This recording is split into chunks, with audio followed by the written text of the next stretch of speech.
제가 오늘 그 에스라 4장 본문을 가지고 제목을 한번 이렇게 달아봤어요. 협력자 그리고 방해자 이렇게 한번 달아봤습니다. 본문을 읽어보신 분들은 좀 아시겠지만 협력자들과 또 방해자들에 대한 이야기 기록이 되어 있어서 이런 제목을 한번 달아봤는데, 한번 이 제목을 달아보면서 지난 한 주간 저 스스로 먼저 한번 생각해봤어요. 이런 질문을 제게 한번 던져봤죠. 나는 공동체를 세우는 데 있어서 협력자인가 아니면 방해자인가, 이런 질문을 한번 던져봤어요.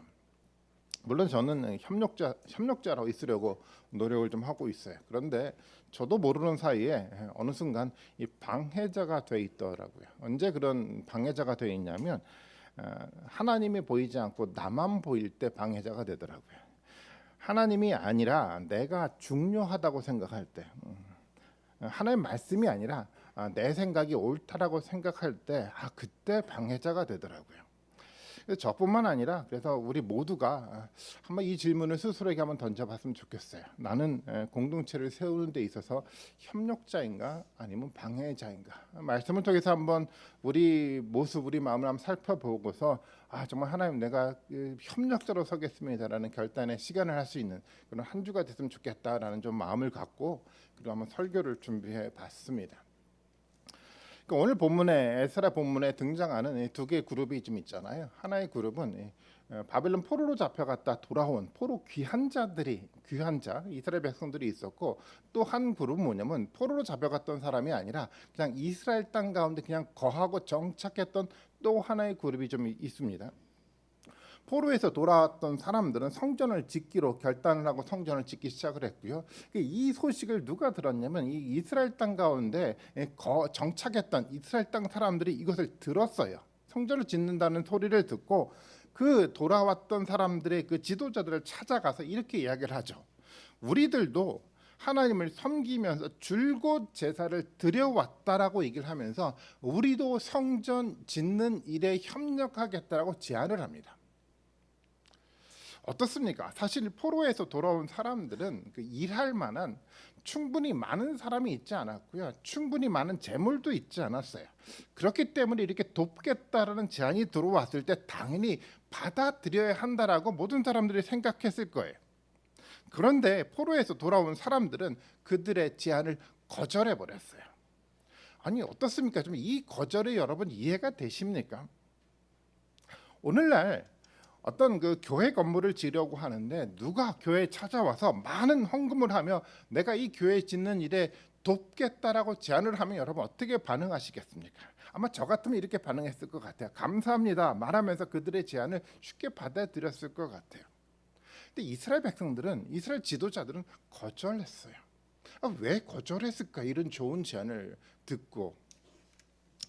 여기서 이스라엘 땅에 살았던 이 사람들이 어떤 사람인지 알아야 되는데요. 이들은 이스라엘 땅에 정착하며 살았지만 사실은 이방인들과 혼인 관계를 맺고 살았던 사람들이었어요. 혼인 관계를 맺었다라는 것은 단순하게 혼인의 관계를 맺은 정도가 아니라 그 관계를 통해서 다양한 종교를 받아들여서 다원적 신앙을 가지고 있었던 사람들을 말해요.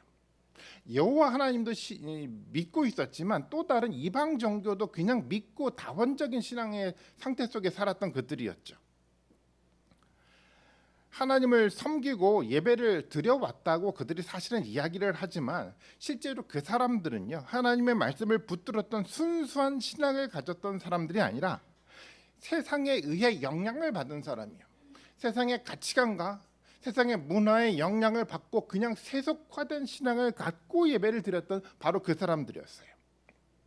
사실 이런 그룹의 사람들은 과거뿐만 아니라 오늘날도 많죠. 세상이 말하고 있는 정치 이념을 받아들이기도 하고 종교적 윤리적 이념들 받아들이고 세상의 가치관들을 받아들여서 신앙과 믹스해서 혼합해서 신앙의 형태를 만들어서 살아갔던 다원주의적 세속적 신앙을 가진 사람들이 사실 오늘날도 많아요. 그래서 한국 교회는 이 세속적 신앙에 의해서 거품이 가득한 교회로 사실이 있는 것이 사실입니다. 그런데 바벨론 포로로 잡혀갔다 돌아온 사람들은 달랐어요. 이 사람들은요, 소수의 사람들인데 이 사람들은 어떤 사람이었습니까? 하나님의 말씀을 통해서 정말 진지하게 자신을 반성하고 하나님의 말씀 앞에 철저하게 서겠다고 결단했던 이 그루터기 신앙을 가진 사람들이 바로 이 사람들이었잖아요. 그루터기 신앙을 가진 사람들은 이 세속화된 신앙, 말씀을 듣지 못하고 그래서 말씀에 순종하지 못한 사람들의 실패를 역사 속에서 너무도 자세하게 들여다봤어요. 그리고 그들은요, 이런 실패를 다시 하지 않겠다라고 다짐을 했던 사람들 아니었습니까? 그런데 지금 이 이스라엘 땅에 거했던 다원주의적 신앙, 세속적 신앙, 말씀이 아니라 세상의 가치관의 영향을 받았던 그 사람들이 공동체에 들어와서 함께 일하자고 제안을 했던 겁니다. 그들의 제안을 받아들인다라는 것은 다시 실패의 길을 가겠다라고 말하는 것과 다르지 않았어요. 그래서 그들은 이 제안을 받아들일 수 없었던 겁니다. 당연하지 않겠습니까? 물론 그들도 그들의 제안을 받아들이고 급한 대로 성전을 짓는 것이 쉬운 일일 수 있었습니다. 그런데요, 그들은 이 쉬운 길을 선택하지 않았습니다. 오늘 우리도 이런 비슷한 제안을 받을 수 있지 않겠습니까? 사실 그루터기 신앙과 세속적 다원주의적 신앙이 잘 구분이 되지는 않아요. 눈에 보이는 어떤 형식 예배에는 오히려 이 세속적 신앙을 가진 사람들이 더 철저하게 지킬 수 있어요. 그래서 이게 구분이 되지 않으니까 그들의 제안을 쉽게 받아들일 수 있어요. 또 그들의 제안이 굉장히 달콤하게 들리기 때문에 그 달콤해 보이는 그 제안에 쉽게 동료되고 받아들이고 함께할 수 있는 가능성들이 좀 있습니다. 그런데요, 그루터기 신앙의 길을 걸어가는 사람들이요, 그렇지 않아요. 철저하게 하나님의 말씀의 원칙에 따라 말씀의 기준의 자신을 살펴보면서 철저하게 말씀에 따라 살아가기로 결단하는 사람들이 바로 이 그루터기 신앙을 가진 사람들입니다. 저는 어렵더라도 그 길이 쉽지 않다고 하더라도 이 세속적 신앙의 제안에 거절할 수 있는 그런 용기가 우리 가운데 필요하다고 생각해요.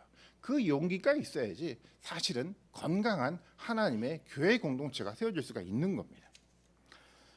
이스라엘 땅에 살았던 사람들이 했던 제안을 사람들이 거절당했어요. 근데 이 거절을 당하고 난 다음에 이들이 어떻게 반응하는지 본문을 통해서 좀 나타나고 있는데 4절 말씀을 봐볼까요? 4절 말씀을 다시 같이 한번 읽어보겠습니다. 같이 읽습니다. 시작.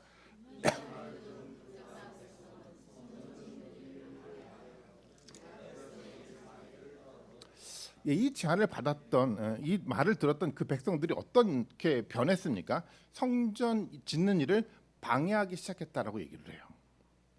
이스라엘 땅에 살았던 그 사람들이 돌변해 버렸어요. 협력자에서 방해자로 변해버린 거예요. 그들은 지속적으로 아주 집요하게 방해하기 시작을 했습니다. 4절과 5절에 있는 이 방해 관계에 대해 사용된 이 단어들이요, 그러니까 형태로 분사 형태로 기록이 되어 있는데 이 말은 어떤 얘기냐면 한 번이 아니라 지속적 방해를 의미하는 단어였어요. 정말 이들은 집요하고 지속적으로 성전 짓는 일을 방해하기 시작을 하더라는 겁니다. 사실 이것도 쉽게 이해가 되지 않아요. 아니, 성전 짓는 일을 협력하겠다고 했던 그 사람들이 어떻게 이렇게 돌변해서 집요하게 성전 짓는 일을 방해하는 방해자가 되었습니까? 사실 이런 세속적 신앙을 가진 사람들은 신앙의 목적을 하나님에게 두지 않았어요. 사실 그들은 자신의 명예, 자신의 성공을 목적에 두고 여호와 하나님에 대한 신앙은 수단으로 생각하기 시작을 했습니다. 신앙을 수단으로 자신의 이름을 드러내고 싶었던 거죠. 신앙을 수단으로 자신의 성공을 이루고 싶었던 거였어요. 그들의 궁극적인 목적은 하나님에게 있지 않았어요. 누구에게 있었습니까? 자기에게 있었어요. 자기의 이름을 드러내고 자기의 명예를 드러내고 자기의 성공을 위해서 신앙을 수단으로 생각했던 사람들이었어요. 성전을 짓고 그곳에 하나님이 임재하는 것이 그들의 꿈이 아니었어요. 신앙의 본질적 꿈은 바로 이거잖아요. 하나님의 공동체를 세우고 우리가 꿈꾸는 것이 무엇입니까? 하나님 우리 가운데 임재하셔서 우리를 통치하시고 우리 가운데 역사하길 바라는 그 본질적 마음이 신앙의 본질 아니겠습니까? 그것이 중요했어요. 그런데요, 이 세속적 신앙을 가졌던 사람들은 그게 중요하지 않았어요. 하나님의 임재, 하나님의 영광 이런 것들이 중요하지 않고 오직 자신의 이름을 내고 자신의 성공을 이루는 것이요, 세상의 복을 받는 것이 그들의 궁극적인 목적이었던 겁니다. 그래서 그들이 방해자가 된 것이었습니다.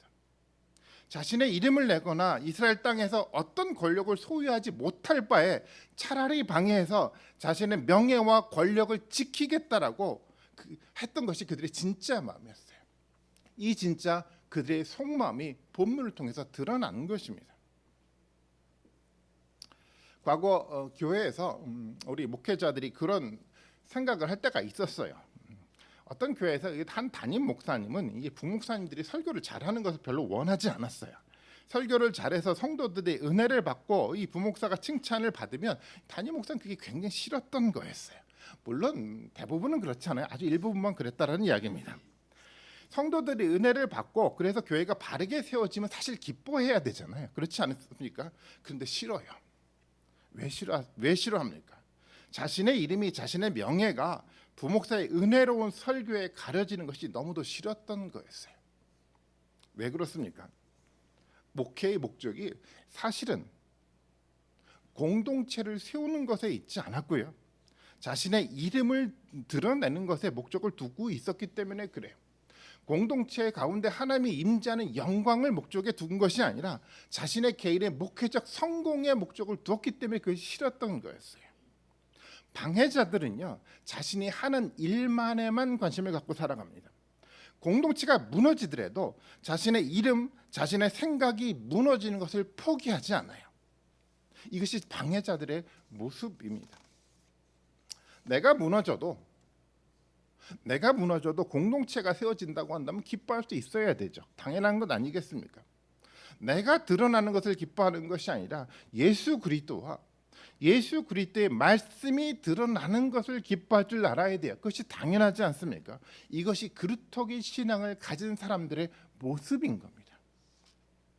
어떻습니까? 우리는 좀 어떻습니까? 내 이름이, 내 생각이 드러나는 것이 기쁩니까? 아니면 내가 무너진다 하더라도 공동체가 세워지고 예수 그리스도의 이름이 드러나는 것이 기쁩니까? 여러분들은 어떻습니까? 그루터기 신앙을 가지고 정말 예수 그리스도가 드러나는 것을 기뻐하며 살아가고 있습니까? 아마 그렇게 살아가는 줄로 믿습니다. 아멘. 이 방해자들은요. 그리고 이제 공동체를 무너뜨리기 시작해요. 방해를 하니까 어떻게 공동체를 무너뜨립니까? 4절 말씀에 보니까 이렇게 얘기를 해요. 사기를 떨어뜨리기 시작을 했다고 얘기를 합니다. 성전을 열심히 짓고자 하는 사람들의 마음을 힘들게 만들었어요. 방해자들은 이렇게 사기를 떨어뜨려서 이스라엘 백성들을 성전 짓는 일에 무기력하게 만들어 버렸어요. 이스라엘 백성들이 성전 짓는 일에 무관심하게 만들어가기 시작하더라는 겁니다. 사기를 떨어뜨리기 시작했어요. 학개서를 통해서 그런 이스라엘 백성들의 모습이 좀 드러나는데요. 학개서 1장 2절 말씀 봐볼까요? 이렇게 기록을 하고 있잖아요. 만군의 주님께서 이렇게 말씀하신다. 이 백성이 말하기를 때가 되지 않았다. 주님의 성전을 지을 때가 되지 않았다고 한다라고 얘기를 하고 있어요. 학계를 통해서 제가 한번 설교를 한 적이 있어서 여러분 어렴풋하게 기억하시겠지만 이 이스라엘 백성들이 이런 생각을 가졌어요. 무기력해졌어요. 그리고 이 성전 짓는 일에 무관심해지기 시작을 했어요. 내가 살아가는 일이 너무도 바쁜데 아직은 성전 짓는 일이 때가 되지 않았어. 무기력감과 이 무관심 속에서 나타나는 이야기였다라는 겁니다. 방해자들이 그렇게 만들었어요. 사람들을 신앙의 본질에서 무관심하게 만들어갑니다. 말씀에 거리를 두게 만들어가요. 건강한 공동체를 세우는 일에 사기를 떨어뜨려 무관심하게 만들어갑니다. 이 무관심이 정말 위험하죠. 조지 아담 스미스라는 사람이 그 12명의 선지자들이라는 책에서 이런 이야기를 했어요. 하나님의 공동체는요, 맹렬한 사단의 공격보다도 무관심한 이름 없는 대중들에 의해서 무너진다라고 이야기를 했어요. 맞는 말이라고 생각을 합니다. 무관심한 대중들은요, 공동체를 세워가지 못해요. 이런 무관심한 대중들을 누가 만들어 갔냐면 이 방해자들이 만들어 갔거든요. 무기력하게 만들어 갑니다. 공동체를 가치 없게 만들어 갔습니다. 이 방해자들이 공동체를 이렇게 만들어 갔다라는 거예요. 방해자들은 사람들을 지치게 만들죠. 의욕을 꺾어 버립니다. 마치 자신의 생각이 모든 진리를 가지고 있는 것처럼 말하면서 공동체를 평가하고 비난하기 시작을 해요. 그리고 공동체에 거리를 두는 무관심한 대중을 만들어 버립니다. 그리고 리더자들은요, 이 무관심한 대중 속에서 결국은 힘을 잃고 결국 공동체를 세우는 일을 포기하게 됩니다. 그리고 5절 말씀에 보겠습니다. 5절 말씀에 또 다른 방해의 모습이 좀 나타나는데요. 4장 5절 말씀에 초반부 이렇게 기록을 하고 있잖아요. 그들은 고문관들을 매수하면서까지 성전을 짓지 못하게 하였대요. 고문관들을요, 관리자들을요, 지도자들을 매수하기 시작을 했어요. 방해자들은 자기의 편으로 사람들을 삼기 시작을 했어요. 때때로는 돈으로 매수하기도 했고요. 그럴듯한 말로 사람들을 매수하기 시작했어요. 자기 사람들을 만들어서 아주 조직적으로 성전 짓는 일을 방해하기 시작을 했더라는 거예요. 이 방해자들의 이런 모습은 에스라 시대에만 있었던 것은 사실은 아니에요.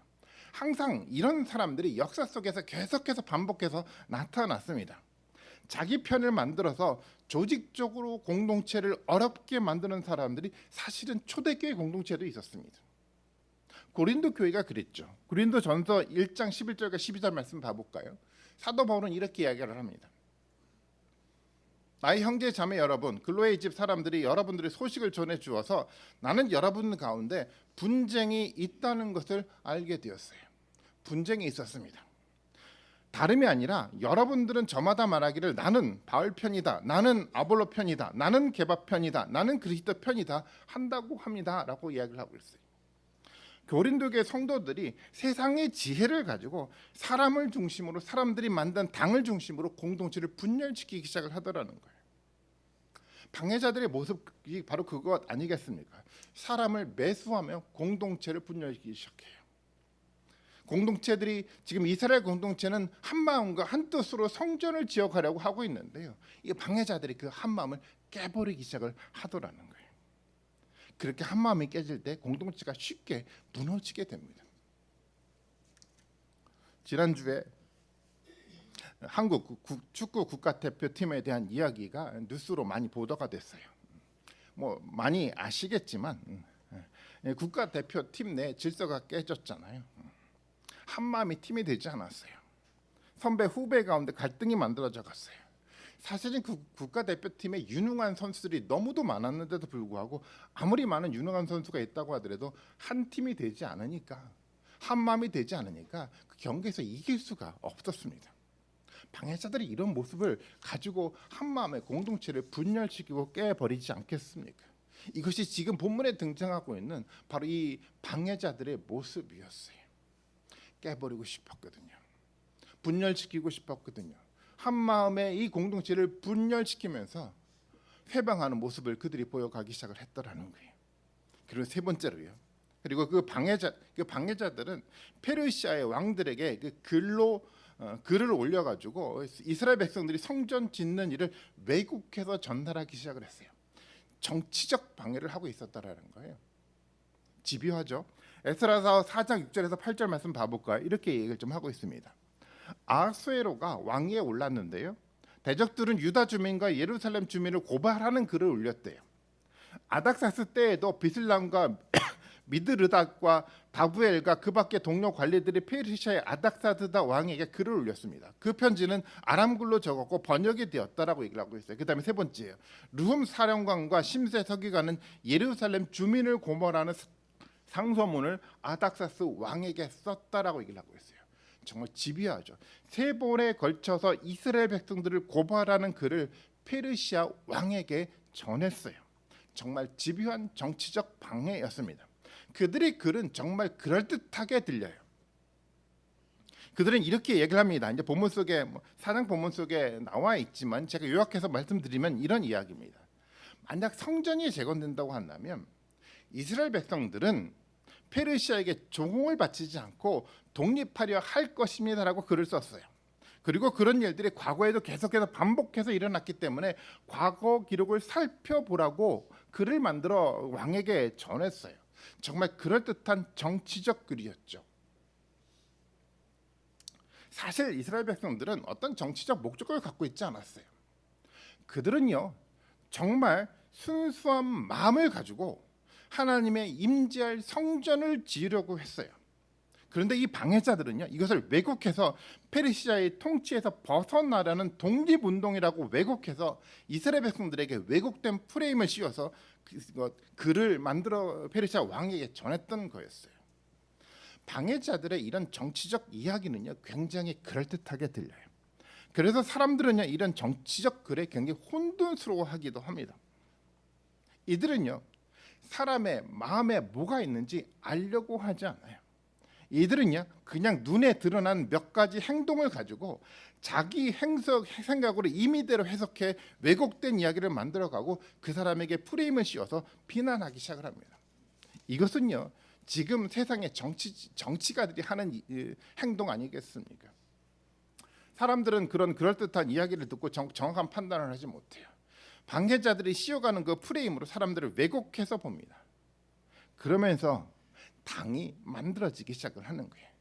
아볼로 편, 바울 편, 베드로 편, 그리스도 편이란 당이 만들어져 가면서 혼란을 야기하기 시작을 해요. 정말 답답하고 안타까운 상황이 아닙니까?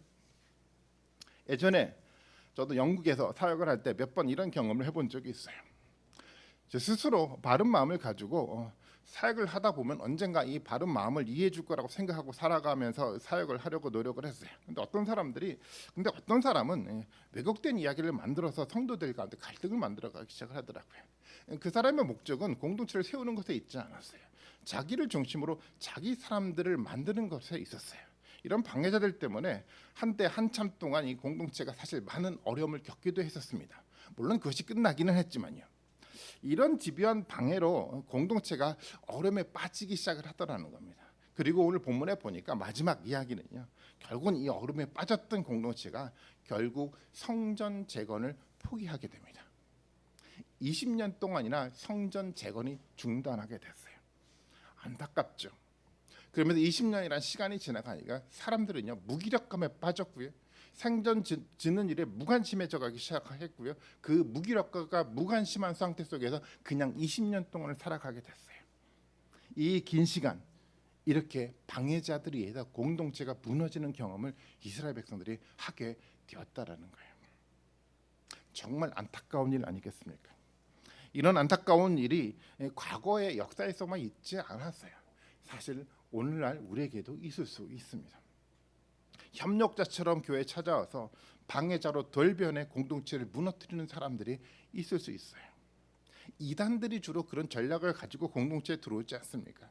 협력자처럼 위장해서 공동체를 분열시켜서 한 마음을 분열시켜서 자신의 목적을 이루려고 하는 전략을 가지고 이단 공동체들이 자꾸만 교회 안에 들어오지 않습니까? 우리는요 그들을 구분해낼 수 있어야 합니다. 그리고 그들의 방해에 지혜롭게 그리고 분명하게 대처할 수 있어야 되는 겁니다. 이런 지혜와 이 분명한 판단과 결단이 사실 우리 가운데 있어야 되지만 이 교회 공동체가 하나님의 건강한 거룩한 공동체로 세워질 수가 있는 겁니다. 저는 그런 지혜가 그런 결단과 그 명확한 하나님의 지혜가 정말 우리 가운데 있기를 바라겠습니다. 오늘 이야기를 마무리를 하도록 하겠습니다.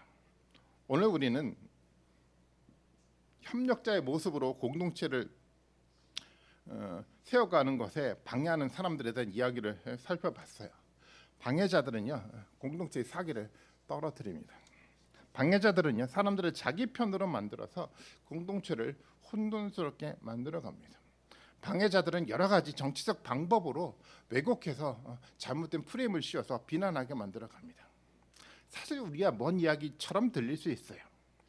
하지만 우리도 이런 방해자의 모습을 잘 알고 있어야 됩니다. 언젠가 그런 일이 우리 공동체 가운데 생길 때 우리가 바른 판단을 할 수 있는 지혜가 우리 가운데 있어야 된다라는 겁니다. 준비할 수 있어야 되죠. 그래야지 어떤 도전에도 우리가 혼돈에 빠지지 않고 우리를 건강한 공동체를 세워갈 수 있기 때문에 그런 겁니다. 그리고 이런 역사의 상황 속에서 우리가 알아야 될 정말 중요한 한 가지가 있습니다.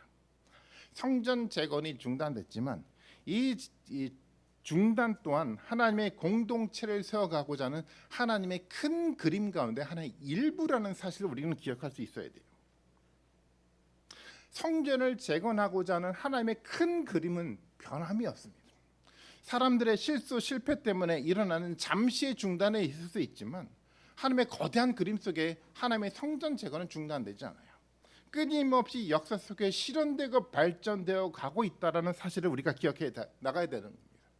방해자들의 일은 사실 영원하지 않아요. 그들의 실제 마음은 언젠가 드러나게 되어 있습니다.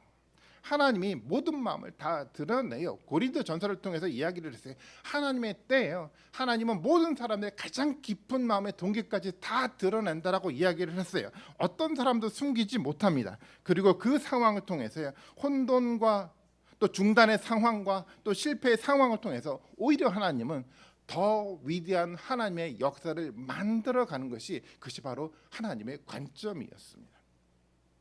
이스라엘 백성들이 앞서 3장을 통해서도 성전 기초를 세우고 찬양했던 내용이 있지 않았습니까? 그들은 이렇게 고백을 하고 있어요. 하나님은 한결같으시다라는 거예요. 하나님 말씀 가운데 신실하다라고 그들은 고백하고 있어요. 이게 맞아요. 그들의 고백처럼요, 역사 속에서 하나님의 큰 그림을 가지고 신실하게 하나님은 변함없이 하나님의 역사를 만들어가고 있어요. 지금도 만들어가고 있고요. 여러분을 통해서도 만들어가고 있고 이 신소 교회 공동체를 통해서도 하나님은 한결같이 신실하게 하나님의 역사를 만들어가고 있어요. 성전 기초를 쌓고 찬양했던 이스라엘 백성들의 고백처럼요, 하나님은 한결같이 하나님의 사람들을 사랑하십니다. 그루터기 신앙을 가지고 어떤 상황에 도전해도 굴하지 않고 말씀을 붙들고 살아가는 이 그루터기의 신앙을 지키려고 살아가는 사람들은요, 하나님은 한결같이 사랑하신다라고 고백하고 있는 겁니다. 맞아요. 그런 사람들은요, 한결같이 하나님이 사랑하세요. 그 사랑했던 증거는요, 성경에 정말 많이 나타나 있지 않습니까? 어떤 역경이 있다고 하더라도 그들의 상황은 변하지 않아요. 한결같이 그들을 사랑하셨어요.